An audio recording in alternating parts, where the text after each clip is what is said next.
चलिए जी, अब आती है एग्जाम्पल नंबर 12 की बारी। ठीक है।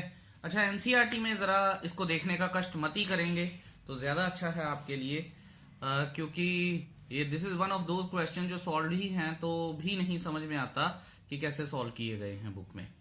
हाउएवर, स्टेटमेंट हमारे पास है, find the interval in which the function given by F of X is equal to sine 3x। ठीक है, और इंटरवल उन्होंने x के बारे में बोला है, ध्यान से देखिएगा, उन्होंने x के बारे में बोला है, 3x के बारे में बात की करनी है हमें। ठीक है, so x belongs to 0 to π/3 is increasing and decreasing, और हमें इंटरवल ढूंढने हैं। देखिए, क्वेश्चन बच्चों को प्रीवियस ईयर्स में इसीलिए मुश्किल लगता है, सर दिया तो हुआ x और कौन से इंटरवल ढूंढने हैं। ठीक है, तो इंटरवल का मतलब a to b, सो जहां से लेके जहां तक वैल्यू वेरी कर सकती है। तो चलिए देखते हैं इसको कि कैसे करना चाहिए हमें। चलिए जी, एफ ऑफ एक्स जो दिया है हमें साइन 3x दिया है, where x belongs to 0 to π/2। ठीक है, इसका मतलब क्या है? इसका मतलब है कि here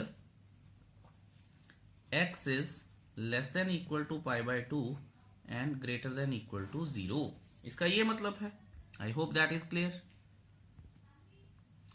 so 3x will lie, क्योंकि वर्किंग हमारी यही है, so 3x will lie, so multiply all sides with 3, 0 less than equal to 3x less than equal to 3π/2। तो हमें ये पता है, अगर ये 90 है तो 3 से मल्टीप्लाई किया तो ये 270 है। ठीक है, सो जो 3x है वो 0 से 270 के बीच में लाई करना शुरू हो जाएगा, अगर x 0 से π/2 के बीच में लाई करता है, इंक्लूडिंग दीज। आई होप ये क्लियर है आपको।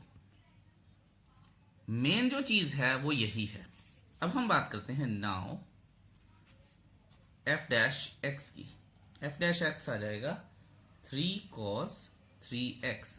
ठीक है, तो हम यहां लिख भी सकते हैं, चाहे अगर हम चाहें तो, for critical points putting f dash x is equal to 0। अगर f डैश x को 0 के इक्वल पुट किया तो 3 cos 3x is equal to 0। This implies to what? cos 3x is equal to 0। Clear है जी? Hopefully yes.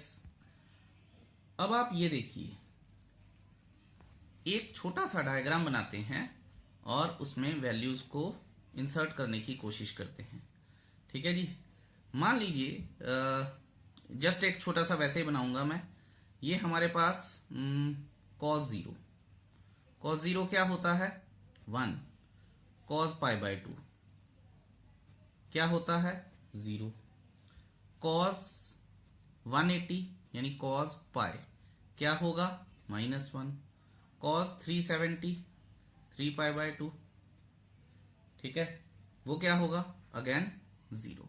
तो हमें ये वैल्यूज पता है, cos 0 1 है, cos π/2 0 है, यानी cos 90 0 है, cos 180 -1 है, cos 270 जो है वो अगेन 0 है, and it keeps moving like this. अब जो समझने वाली बात है वो देखिए। समझने वाली बात यह है कि जैसा कि हम last year principal solution general solution में करके आए थे कि if cos theta is equal to 0 then theta is equal to what? ठीक है, या तो थीटा 90 डिग्री हो सकता है या तो थीटा 270 हो सकता है।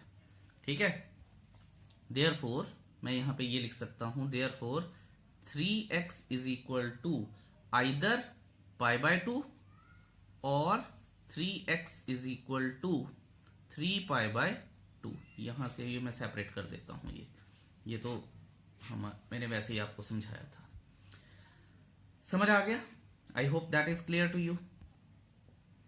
अब आप ये देखिए, चलो मैं यहां इक्वल टू 0 लिख लेता हूं। ठीक है, ये लिखा नहीं था। अब आप ये देखिए, x क्या आएगा? यहां से π/6 आ जाएगा और x क्या आएगा? π/2 आ जाएगा। सो आप देखिए ध्यान से कि अब हमने सारा क्वेश्चन कहां पे x में रिड्यूस कर लिया है, क्योंकि जो एक्चुअल कंडीशन थी हमें उसी के हिसाब से ही चलना है। एक्चुअल कंडीशन क्या है, x belongs to 0 to π/2 in closed intervals, और हमें यहां पे भी क्वेश्चन को x के हिसाब से ही रिड्यूस करके लेके आना था, जो मैं कर चुका हूं। यही एक बात है जो इंपॉर्टेंट है, जो क्लियर होनी चाहिए हमें, अदरवाइज ये चीज क्लियर नहीं होती है। ओके, अब आप ये देखिए कि ओके, नंबर लाइन ड्रॉ करते हैं। अब नंबर लाइन -∞ टू +∞, लेकिन हमें तो ये चाहिए ही नहीं, क्योंकि जो x है उन्होंने उसकी बाउंड्री रिस्ट्रिक्ट करके दी है। सो -∞ +∞ नहीं चाहिए। अगर आपको याद हो तो x बिलोंग्स टू 0 टू π/2 है, तो यहां 0 आ जाएगा, यहां π/2 आ जाएगा, और हमारी इतनी ही नंबर लाइन है इस केस में। बीच में π/6 आता है। ठीक है, वेवी कर्व मेथड मैं बताऊंगा नहीं, सो एमी फालतू में झगड़ा हो जाता है, कुछ स्टूडेंट कहते हैं समझ आया, कुछ नहीं आया, तो हम नॉर्मल अपने तरीके से ही करेंगे। ओके, झगड़े वाली बात नहीं करते हैं। अब क्वेश्चन में देखिए, उन्होंने सिंपल बोला है इंक्रीजिंग और decreasing, strictly increasing strictly decreasing नहीं बोला गया है। तो इसका मतलब क्या है, इसका मतलब है कि ये डिसजॉइंट इंटरवल्स में, क्योंकि इंक्रीजिंग है तो ग्रेटर देन और इक्वल टू 0 हो सकता है। अब आप ये देखिए कि हमने जो इंक्रीजिंग का ग्राफ था वो कुछ इस तरह से देखा था, ऐसे ऐसे ऐसे। ठीक है, it is not strictly increasing, it is increasing for some time. और जो डिक्रीजिंग का ग्राफ था वो कुछ इस तरह से आया होगा। ठीक है, it is decreasing but decreasing for some time. ठीक है जी। अच्छा, मैंने आपको वेवी कर्व मेथड नहीं बताया था, जो स्टूडेंट जानना चाहते हैं वो मैं बता देता हूं कि जो ट्रिग्नोमेट्रिक रेशियोज नॉर्मली होती हैं उनकी स्कीम लेफ्ट साइड से चलती है, positive negative and then positive. ठीक है, तो यहाँ पे तो हमारे पास है नहीं है, तो यहाँ पे पॉजिटिव आएगा, यहाँ पे नेगेटिव आएगा। हाउएवर, मैं इस बारे में ज्यादा बात नहीं करूंगा, मैं आपको प्रूव करके बताऊंगा ये सारी चीजें। तो अब आप ये देखिए कि अगर मैं 0, और मैंने आपको बताया था कि हीरो का दोस्त साइड हीरो ही हेल्प करेगा। अब साइड हीरो है क्या, रफ काम में दोबारा बात कर लेते हैं। ठीक है, ये सारा रफ काम है मेरा। साइड हीरो है क्या मेरे पास, cos 3x3, ये है मेरे पास साइड हीरो। अब ये है मेरी नंबर लाइन। ठीक है, ये है मेरी क्या, नंबर लाइन। तो नंबर लाइन अगर मैं थोड़ा सा फेयर बनाऊं, कि सारा रफ रफ हो गया, 0 π/2 एंड बीच में π/6। ध्यान दीजिएगा अब जो बताने जा रहा हूं मैं। अगर मैं यहां से 0 एंगल 0 डिग्री उठा लेता हूं और इसमें डालता हूं, तो ये क्या हो जाएगा, 3 cos 0 हो जाएगा। 3 cos 0, तो cos 0 1 होता है, तो ये वैल्यू 3 आ गई। ठीक है, अब मैं मान लीजिए एक्सट्रीम वैल्यू ही ले लेता हूं, और मैं अभी आपको बताया हूं कि इंक्रीजिंग में इक्वल टू 0 हो सकता है। अगर मैं यहां पे π/6 डालता हूं, 3 cos 3 इंटू π/6, ये 2 आ गया हमारे पास। cos π/2 क्या होता है, cos π/2 0, तो 3 इंटू 0 इज इक्वल टू 0। मतलब कहने का मतलब क्या है कि वैल्यू कम हो रही है। ठीक है, इस बात को आप समझिएगा कि ये वैल्यू कम हो रही है, पर ये पॉजिटिव ही है, 3 से 0। यहां पे जो बच्चे कंफ्यूज होते हैं वो कहते हैं सर कर्व भी नीचे आनी चाहिए। देखिए, कर्व नहीं नीचे आ रही, वैल्यू कम हो रही है, हमारी वैल्यू कम हो रही है। Function is still increasing because f' is positive. तो मैं यहां लिखूंगा for x belongs to 0 to π/6, for x belongs to 0 to π/6। और आप ये भी चीज देखिए कि मुझे क्योंकि 0 लेके आना है और 0 आ भी रहा है, ठीक है, ये कर्व यहां से फ्लैट हो रही है, तो 0 to π/6 f' is greater than 0, क्योंकि वो पॉजिटिव आ गया है। 3 पहले 3 वैल्यू आ रही थी, फिर कम होती होती 0 वैल्यू कम हो रही है, कर्व नहीं नीचे जा रही है। याद रखेंगे हम ये बात। ठीक है, ओके, तो एफ डैश एक्स पॉजिटिव आ गया, इसका मतलब क्या है, therefore function F of x, side hero के बाद हीरो की बात आ गई, F of X is increasing, ठीक है, F of X is increasing from 0 to π/6 इस इंटरवल में, ठीक है, फ्रॉम 0 to π/6। ये क्या है, एक्स वेरी कर रहा है इसके बीच में, 3x नहीं वेरी कर रहा, याद रखिएगा, ठीक है। या अगर आप इसको इस तरह से भी लिखना चाहते हैं, F of X is increasing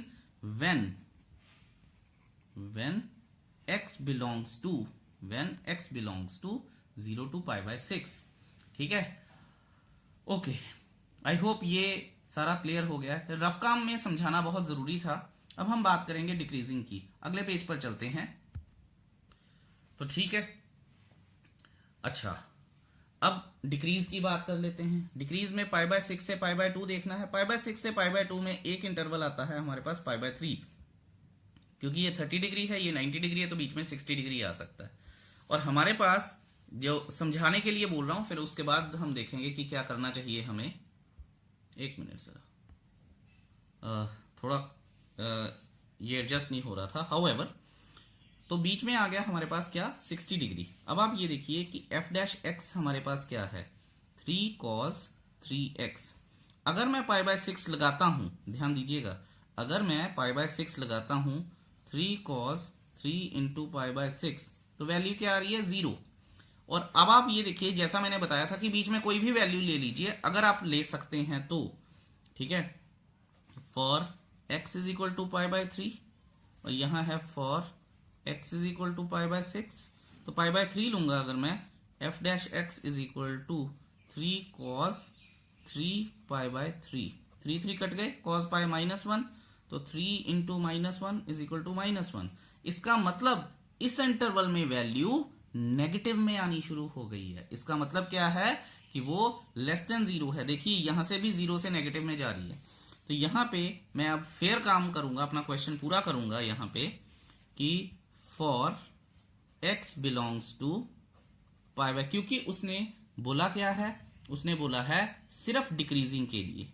तो π/6 टू π/2, सिर्फ डिक्रीजिंग के लिए, मतलब कर्व कुछ इस तरह से हो सकती थी हमारे पास, ऐसे करके फ्लैट हो सकती थी, ठीक है। सो यहां से ये बात कर लेंगे हम, F dash for F dash X is less than 0, ठीक है।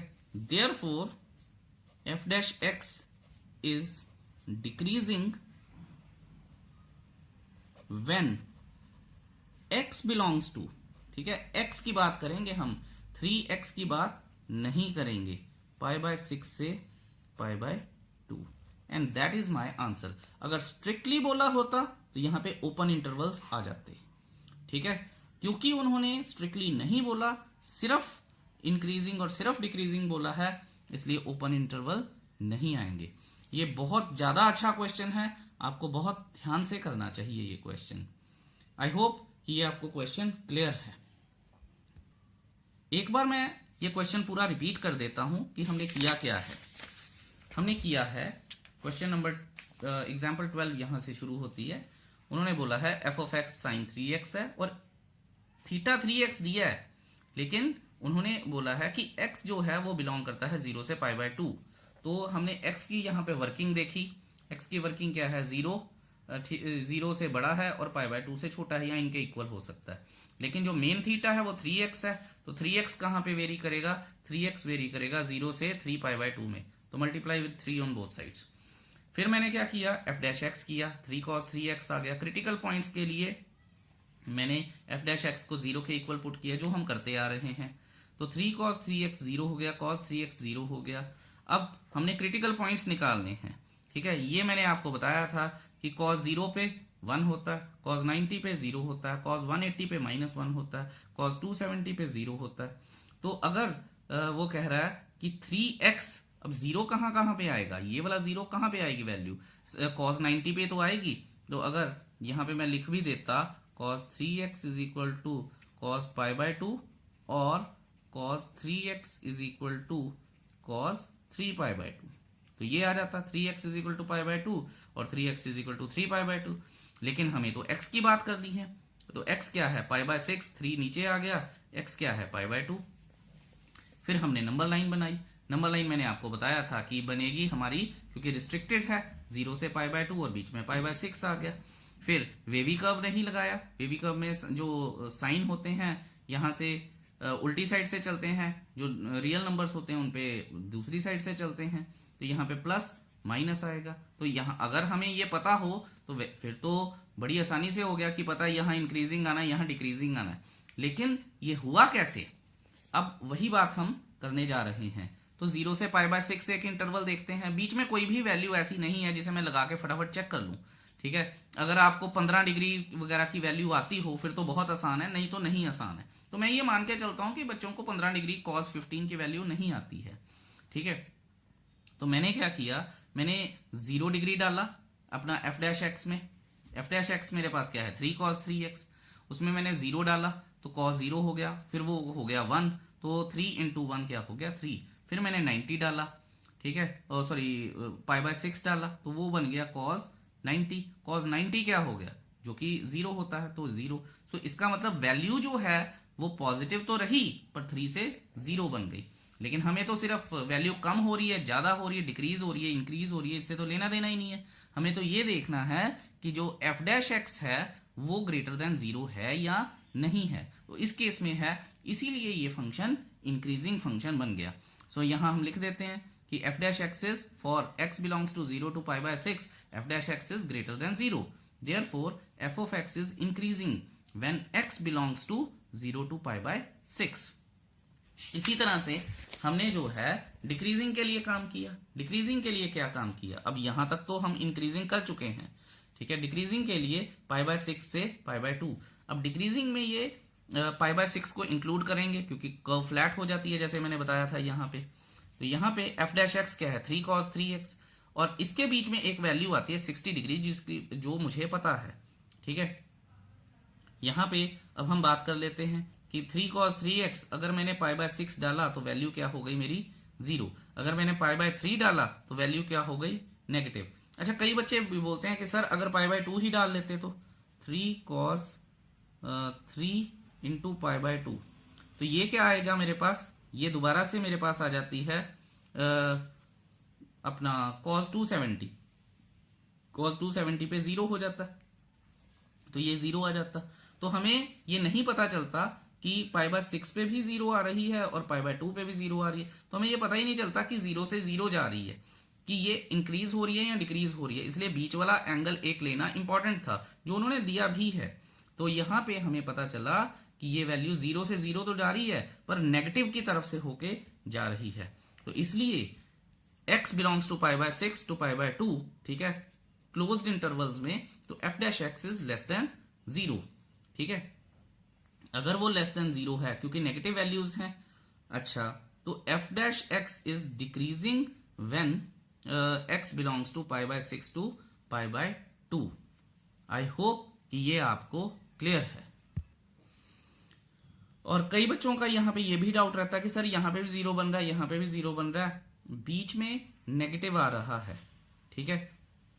तो हम यहाँ पे f' को लेस देन और इक्वल टू 0 क्यों नहीं लिख रहे हैं, ठीक है बच्चों। इसमें आपको ये देखना है कि वैल्यू एंड पॉइंट्स हैं, एंड पॉइंट पे सिर्फ वैल्यू देखी जाती है, ठीक है, और ये देखा जाता है कि इनको इंक्लूड करना है या नहीं करना है। एक्चुअल में जो f' की वैल्यू होती है वो इनके बीच की ही वैल्यू देखी जाती है। I hope that is clear to you. अब हम करेंगे एग्जाम्पल नंबर 13। फिर भी अगर एग्जाम्पल नंबर 12 में कोई डाउट आए, डू आस्क मी। चलिए जी, अब हम करते हैं एग्जाम्पल नंबर 13। ध्यान से पढ़ लीजिएगा इसके की points. Find the interval, interval ढूंढना है हमें। तो आप देख रहे होंगे कि काफी क्वेश्चन इंटरवल के हैं। फंक्शन दिया है x बिलोंग्स टू, ठीक है, 0 से 2π क्लोज्ड इंटरवल में, या फिर x is greater than equal to 0 and less than equal to 2π, और हमें स्ट्रिक्टली इंक्रीजिंग स्ट्रिक्टली डिक्रीजिंग, यानी कर्व प्रॉपर पूरी देखनी है, स्ट्रिक्टली जो बढ़ रही है।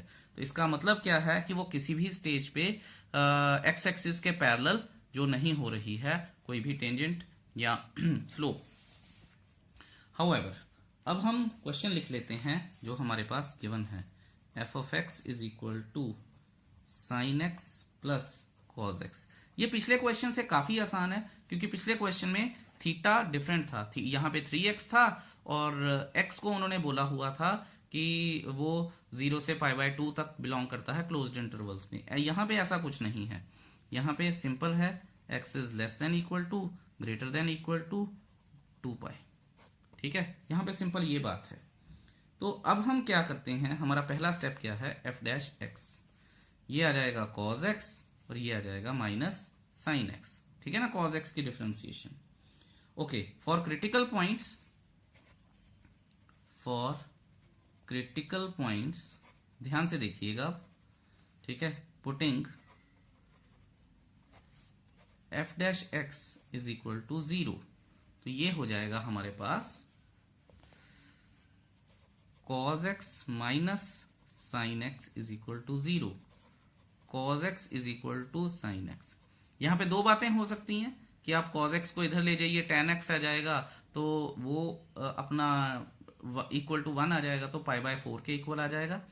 दूसरी तरह से अगर हम देखें तो किस एंगल पे ये दोनों वैल्यूज इक्वल होती हैं, ये 45 डिग्री पे इक्वल होती हैं, यानी π/4 पे इक्वल होती हैं। उसके बाद ये कहां पे इक्वल होंगी, पाई प्लस π/4 पे इक्वल होंगी, यानी 5π/4 पे इक्वल होंगी। ये चीज आपको पता होनी चाहिए। अब आप ये देखिए कि अगर मैं इसको नंबर लाइन पे ड्रॉ करूं, नंबर लाइन पे ड्रॉ कर लेते हैं जी। उसने रिस्ट्रिक्ट कर दिए हैं इंटरवल्स 0 से 2π, इसके आगे तो नहीं जा सकते, बीच में ही रहना पड़ेगा। और एक हमें दे दिया है π/4 और एक दे दिया है 5π/4। इनको मैं काउंट नहीं करूंगा क्योंकि उसने क्या बोला है, स्ट्रिक्टली इंक्रीजिंग, तो यहां पे तो 0 बन जाएगा, तो इसको तो काउंट करना नहीं है। ठीक है, इसको भी काउंट नहीं करेंगे क्योंकि एंड पॉइंट्स हो जाएंगे, तो ध्यान रखिएगा। अब हमारे पास जो डिसजॉइंट इंटरवल्स हैं, ठीक है, अगर समझने वाली बात हो, डिसजॉइंट इंटरवल्स एक ये आएगा, एक ये आएगा और एक ये आएगा। जैसा मैंने आपको बताया था कि अगर वेवी कर्व भी देखें या स्कीम ऑफ ट्रिग्नोमेट्रिक फंक्शंस देखें तो हमारे पास ये पॉजिटिव, ये नेगेटिव, ये पॉजिटिव आना चाहिए, पर ये शॉर्टकट है। ठीक है, आएगा कैसे कैसे नहीं आएगा वो हमें देखना है। तो देयरफॉर जो हमारे पास डिसजॉइंट इंटरवल्स हैं 0 से 2π is divided in 3 disjoint intervals। ठीक है, तो वो कौन से हैं, 0 से π/4 क्योंकि यहां पे 0 बन जाएगा वो, फिर π/4 से 5π/4, यहां दोनों पे 0 बन जाएगा, और 5π/4 से 2π। ठीक है, क्योंकि ये इंक्लूडेड है, ये गिवन है हमारे पास वैसे। ठीक है, तो बाकी सारे डिसजॉइंट में कन्वर्ट हो जाएंगे। I hope that is clear to you. ठीक है, अब दोस्त की हेल्प कौन करेगा, हीरो की हेल्प कौन करेगा, साइड हीरो। साइड हीरो हमारे पास क्या है, cos x minus sine x। ठीक है, ध्यान दीजिएगा आप, और ये वाले इंटरवल्स हमारे पास आएंगे, ये बस आपको ध्यान रखना है। अगर आप 0 पे चेक करेंगे तो cos 0 1 बन जाएगा, साइन 0 0 हो जाएगा, तो यहां पे तो वैल्यू 1 आ जाएगी फॉर 0। π/4 पे क्या आ जाएगा, 1/√2 माइनस 1/√2, तो 0 आ जाएगा। सो 1 से हम 0 की ओर जा रहे हैं, मतलब वैल्यू पॉजिटिव है। समझ आया आपको, जो मैंने आपको समझाया था पहले भी। अब यहां पे 0 बन गया। ठीक है, अब यहां पे आप π/4 और 5π/4 में अगर आप यहां देखें π/4 तो बीच में तो π/2 ही आ जाता है, लंबा दूर कहां जाना है, तो π/2 मतलब 90 डिग्री। यहां पे डाल के देख लीजिए, cos 90 क्या होता है 1, cos 90 क्या होता है 0, और यहां 1, तो यहां 0 से मैं नेगेटिव की तरफ चला तो ये नेगेटिव आ गया हमारे पास, ये पॉजिटिव आया था। अब दोबारा से 5π/4 से यहां चलते हैं पाई बाय 4 की तरफ, तो 2 पाई आ जाता है। 2 पाई मतलब 0 डिग्री, तो इसमें 0 डिग्री पुट करके देख लीजिए। cos 0 1, ठीक है। इसका मतलब क्या है, मैं नेगेटिव से पॉजिटिव की तरफ चला, तो यहां पे क्या आएगा, फिर पॉजिटिव आएगा। तो ऐसे इस तरह के क्वेश्चंस को आपको समझना होता है, ठीक है। बड़े ध्यान से करने होते हैं, बड़े डेलिकेट टाइप क्वेश्चन होते हैं। अगर हल्की सी भी गलती हो जाए तो काम गड़बड़ हो जाता है। तो अब देखते हैं, हम यहां लिखते हैं, ठीक है, कि फॉर, अब हमें सारा कुछ पता है, फॉर x बिलोंग्स टू, ठीक है, ओपन इंटरवल, डिसजॉइंट सेट्स की बात कर दूं, चलो डिसजॉइंट सेट की बात कर लेते हैं। 0 to पाई बाय 4, ठीक है। f dash x is greater than 0, f dash x is greater than 0, therefore, ठीक है, देयरफॉर यहां पे आपको लिखना है कि f of x is strictly increasing when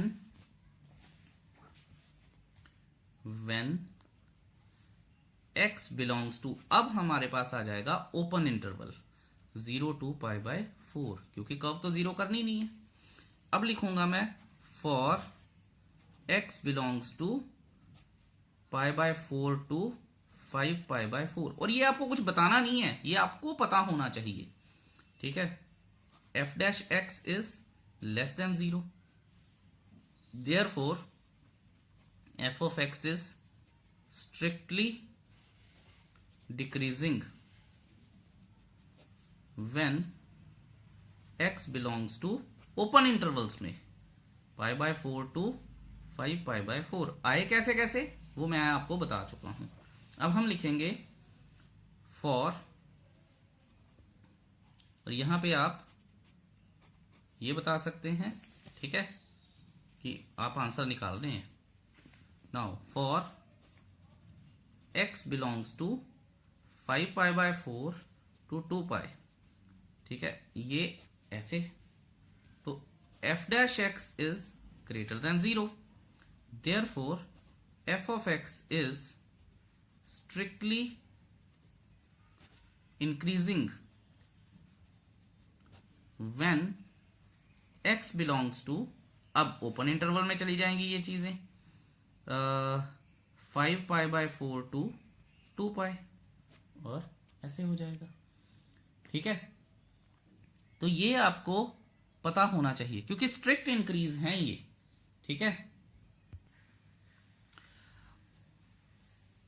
ये चीज हो गई। अच्छा, मैं आपको एक और बात बता दूं, एनसीईआरटी में उन्होंने बहुत कंफ्यूज किया है इंटरवल्स को लगा के, तो मेरे पास प्लीज ये मत लेके आइएगा कि सर एनसीईआरटी में ऐसे लिखा है, दैट आई नेवर एंटरटेन।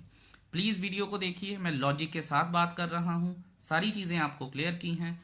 फिर भी अगर आपको कोई वीडियो में डाउट आता है मुझसे जरूर पूछिए, ठीक है। Thank you so much for watching this video so patiently. I wish you a beautiful day ahead. Bye bye.